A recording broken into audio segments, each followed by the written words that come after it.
And finally, we talk a lot about these different demographics and these assumptions of where they're going to go. Latinos in Texas, a district that's 97% Latino, went 75 percentage points for Donald Trump. Why? Misogyny. It's on the border. The border crisis is on their doorstep. So, and they were begging people to care about it for years. We need to take some lessons. That's what that was. The lessons are not Knock. Greetings and salutations, loyal viewers of this channel. My name is Sean, and today we're going to talk about Republican gains among Hispanic voters, because despite what the mainstream media is telling you, despite what the online left is telling you, Latino voters did not suddenly become ultra evil, white, and racist, and hating women, and all these other ridiculous things that they use as excuses for ignoring the trends that have been upon us for a long time. And in fact, I, on this channel, got a lot of flack for talking about the movement among Latino voters years ago, because people within my own audience bought into the propaganda that these people are auto Democrats, put them in the bank, even though the trend has been obvious for a very long time. Now, we're going to get into this, but before we do, I want to thank everybody who supports this channel via actualjusticewarrior.com/join. Give me the money. Give me the money. Okay. So it's important for everybody to understand that immigration is not the number one issue for Latino voters. Let me say that again for those of you in the back. Illegal immigration, open borders, is not a winning issue among this population. What we see time and time again is that the issues change from election to election among this demographic group. In 2012, it was actually healthcare that won Barack Obama Latinos, and the economy has been the issue the last couple of cycles, yet the Democrats continuously give them open borders. In fact, they nominated Kamala Harris via coup, who was the open borders czar. But that being said, the issue of immigration not being a high priority among Latino voters, despite the stereotypes that you get from the left-wing media, does not explain the whole of the shift. In fact, it doesn't even explain a majority of the shift, because what actually has been going down in the Republican Party between them and Latino voters is this old racist trope, you guys might have heard of it, which is talking to Latino voters and trying to convince them to vote for you by appealing to those voters. That's the racist trick that Republicans have been using, that tired old stereotype of actually going to get voters that they want to vote for them, while by contrast, the Democrats have just been assuming that they're entitled to their votes. And a perfect example of this is the state of Florida. Now, you guys will remember, Florida was a swing state for a very long time. But in 2020, all of a sudden, Trump overwhelmingly won Florida, and this was due in large part to gains in the Latino population. And then, to double up on that, to show that that was not an outlier, in 2022, Ron DeSantis not only overwhelmingly won his gubernatorial race, but he won Latino counties like Miami-Dade County and West Palm Beach in an absolutely dominating performance. But the facts are what they are, and while we can give credit at the end and point to this, the groundwork was laid for this long ago by a man called Rick Scott. Yes, this white guy, the whitest guy in the history of white, actually set up the blueprint not just for the state of Florida, but for the entire Republican Party to court these voters. And what's funny about this is that the left has gone out of their way to mock Rick Scott for the work that he's put in, and of course, they do this at their own peril. This is a clip from the Majority Report where they make fun of him for speaking Spanish at a Miami protest, which was a Cuban protest. Our media, to the exclusion of what's happening in Haiti, for example, has focused on these Cuban protests, which are quite small compared to what we're seeing in protests to right-wing governments internationally. And a lot of this is, it seems a bit coordinated. I'll just say that. And there was no real coverage of the counter-protests. So first of all, I just want you guys to take note of the fact that the setup for this is pro-communist Cuba. Emma Vigeland, privileged white girl from New Jersey, has decided that she's going to go out of her way to stand up for the Castro regime, while again mocking Rick Scott for attending this protest against said Castro regime and trying to speak Spanish during his attendance of this protest. So already, you're seeing a little bit of a disconnect between your liberal elites and the Latino votes put on display for you right here. But again, just get a look to how they react to Rick Scott speaking Spanish. Al pueblo de Cuba no están solos. Nosotros estamos con ustedes en esta lucha. Los Latinos están con ustedes en esta lucha. So I don't speak Spanish. I also don't pretend to. I don't think he does either. I don't think No, he does that sounded either. like he was reading those words off of a card or memorized them. He sounds like Peggy Hill. Now, to be clear, I don't speak Spanish myself, and I do regret the fact that I don't, and I can tell by the way that Rick Scott speaks Spanish that he is a novice in terms of the language. However, look at the smug reaction from the majority report. Look at that smile from ear to ear and how embarrassing they think it is that Rick Scott is attempting to speak Spanish, attempting to connect with the Cuban voters. And the thing is, this is exactly why the left is losing those voters. You start off praising Castro, talking about how, oh, the opposition to the Castro regime, that's not real. Cubans in Miami don't really hate communism. I mean, right-wing government's much bigger problem in Miami. And then you get this smug smiling and talking about how, oh, he's just pretending to speak Spanish, and it's so embarrassing, such pandering, what a total loser. But the fact of the matter is, nothing could be further from the truth, because Rick Scott won his gubernatorial election by an incredibly narrow margin in 2010. But unlike many a Republican before him, he actually wanted to win other elections, so he decided that he was going to make a concerted effort to speak to Latino voters, and this included learning Spanish. In fact, Rick Scott began taking weekly Spanish lessons from the time that he took office in 2010, and the culmination of his efforts, which by the way included having a Cuban lieutenant governor on his ticket,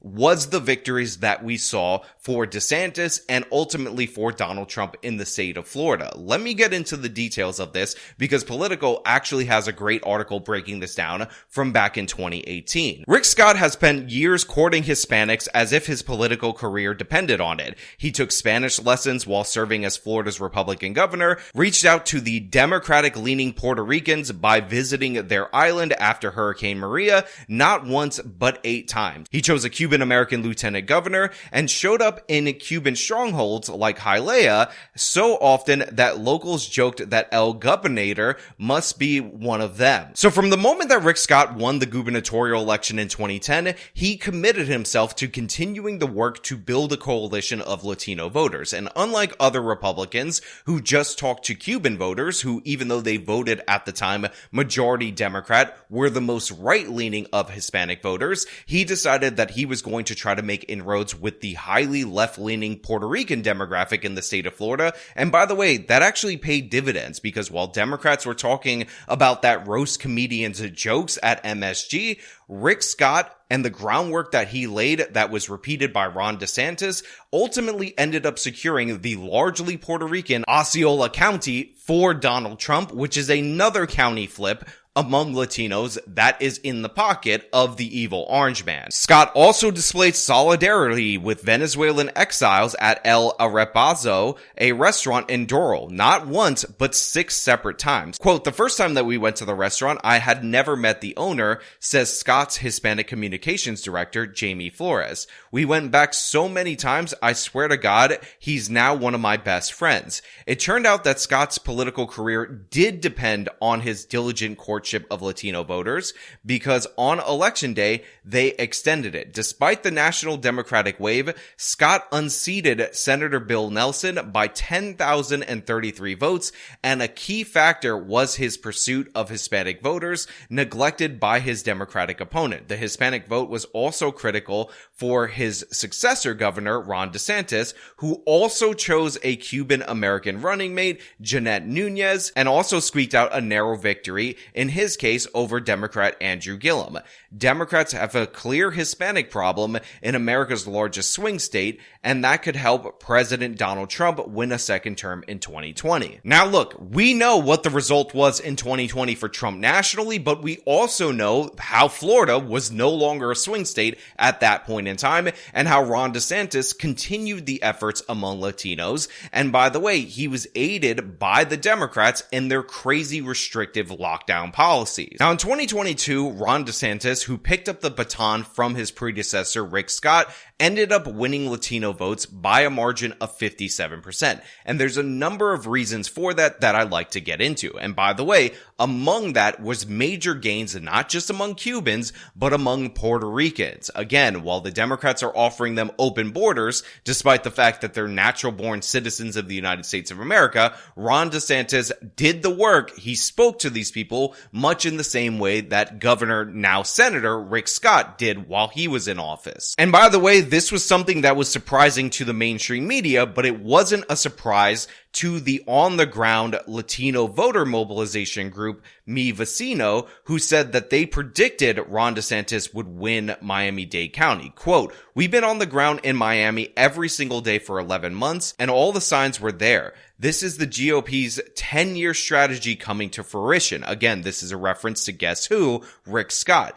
Devin Murphy Anderson, the co-founder of Mi Vecino, said in a statement before Tuesday's results. Now, to be 100% clear, it's not courtship alone that got these voters to come on board. I mean, the Republicans have been attempting to court black voters for a very long time and time again, black voters, specifically black women, end up rejecting them. It's actually delivering for these voters in terms of policy. And one of the biggest swings for Hispanic voters in favor of Ron DeSantis was related to COVID policy. Latinos in the state of Florida make up a disproportionate amount of the hospitality industry, and Ron DeSantis fighting to keep Florida free, fighting to keep the state open, despite criticism from the national media, who is holding up Andrew Cuomo, who locked down everything as the example that everybody should follow, ended up saving these people's jobs, ended up keeping more money in their pocket. In addition to that, he kept fighting and kept schools open in comparison to what we saw across the country.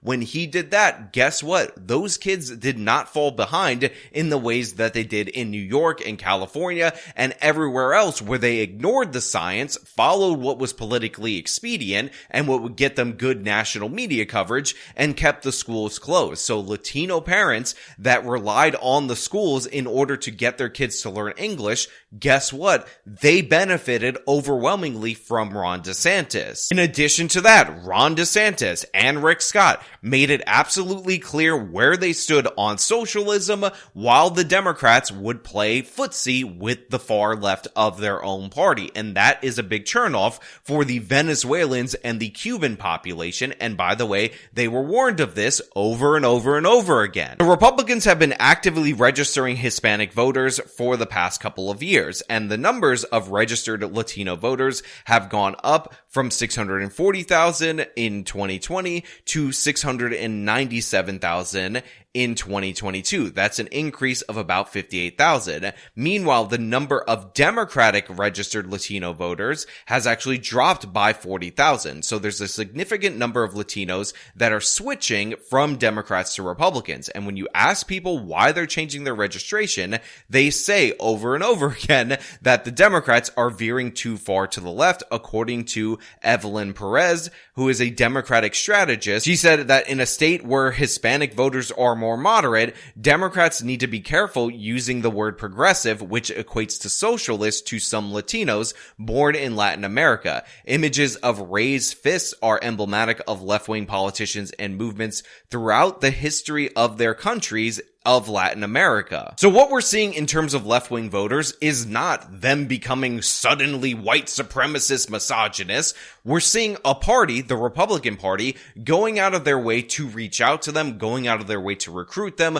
learning their language, visiting their places, advocating for them, and by the way, being unambiguous on where they stand on certain issues. By contrast, the Democrats are leaning further left. They're using the imagery that a lot of these Latinos fled in their own countries, and that's pushing them in the camp of the Republicans. You also have efforts to learn Spanish, advertise in Spanish, go on Univision, do everything and anything in order to speak to these people, and what you see from the Democrats is a sense of entitlement to these voters, while again, they run the symbols of the authoritarian governments that they left. So think about what Emma Vigeland says as she's chuckling and laughing at Rick Scott attempting to speak Spanish about how, oh, these movements against the left wing in Latin America, they're not real, they're not legitimate. Well, the proof in the pudding is in the taste, and guess what? The taste is victory for the Republican Party among this demographic. Now look, I talked a lot about Florida in this particular video because Rick Scott is really the architect of this strategy and other Republicans are following suit. But the fact of the matter is this has been replicated across the country, and this is why you get exit polls out of the state of Michigan that show that 60% of Latino voters are actually backing Donald Trump in that particular state. But another great example of this is the state of Texas. Now already, Texas Latinos have voted vastly differently than California Latinos. I believe if they voted the same as California Latinos, then I think Texas would have been a blue state back in 2008 or 2004, basically a really long time ago. But Ted Cruz, for the first time as the senator from Texas, who is Latino himself, actually won the Latino demographic and saved his senatorial seat due in large part to the fact that he has put in similar work to Rick Scott. And again, I will point out some of the biggest flips and the biggest gains for Trump among Latinos have been Latinos on the border counties in the state of Texas. And very notably,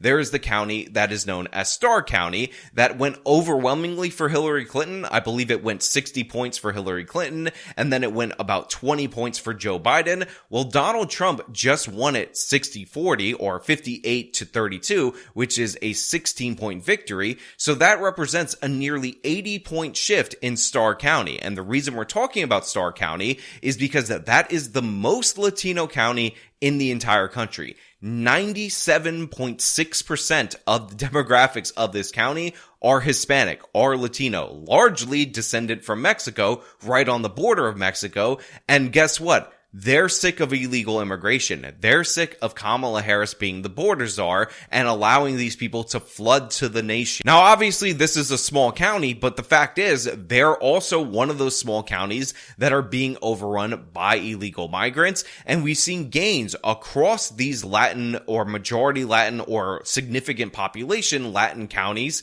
across the country that are close to the border, because despite what the Democrats have said over and over and over again, Latinos' number one issue is not illegal immigration. Like, I know this may be shocking to members of the Democratic Party, but if you're voting in the United States of America in our elections, you are a citizen, so you do not personally have immigration issues. It might be something that is connected to your family, but the fact of the matter is, when you're already here, when you're already in America, you don't want all these other people taking advantage and gaming the system because you see America as your country. And finally, we talk a lot about these different demographics and these assumptions of where they're going to go. Latinos in Texas, a district that's 97% Latino, went 75 percentage points for Donald Trump. Why? Misogyny. It's on the border. It's the border misogyny. crisis is on their doorstep. So and they were begging people to care about it for years. We Misogyny need to and take some sexism. lessons. That's what that was. The lessons are not Knock, misogyny. knock. Now, these are the cold, hard facts, what the Democrats should be confronting,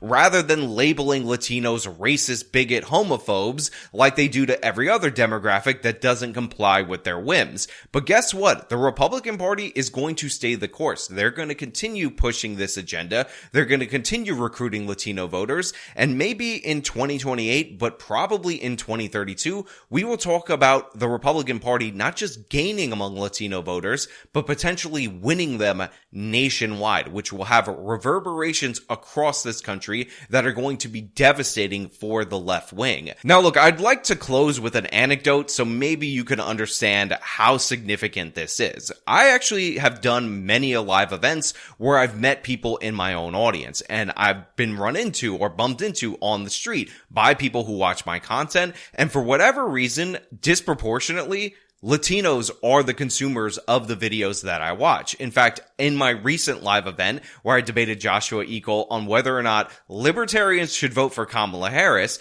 I remember two brothers among other Latinos that were there that looked 10 years younger than me, but they were actually older than me. And they were great to me. I have a picture with them that they took that they should have tagged me on Instagram at Actual Justice so I could repost it.